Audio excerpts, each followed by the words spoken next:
Plus de 10 000 mètres carrés, c'est la superficie du terrain qui va abriter les infrastructures scolaires de l'enseignement général au quartier Académie. Ce projet vise à rapprocher les élèves qui, pour la plupart, fréquentent le lycée de Kintele et Thomas Sankara. Le projet est celui du chef de l'État, son Excellence M. Denis Sassou Nguesso, qui voudrait que partout où se trouve une jeunesse, il doit également avoir une infrastructure scolaire adaptée aux besoins de cette jeunesse.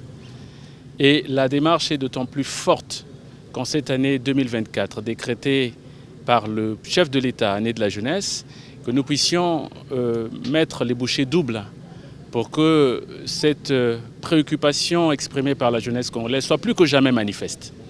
Et vous nous avez vus partout sur l'ensemble du territoire national procédant aux réhabilitations, à la construction et à l'inauguration des infrastructures scolaires pour être en phase avec la volonté exprimée par le chef de l'État et aussi par celle exprimée par la jeunesse de notre pays, partout où elle se trouve.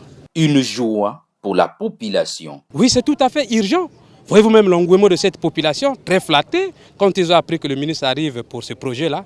Voilà, ils n'ont pas été sensibilisés, mais du coup, ils ont pris l'assaut vraiment le milieu. S'ils pouvaient voir le jour, en tout cas, c'est au grand bonheur de la population de quartier 908 Bilola Academy. Et au-delà même de ce quartier-là. À Makabandilou, le gouvernement entend acquérir un autre site qui abrite une école privée. D'où la satisfaction du député de la circonscription d'Iri 2.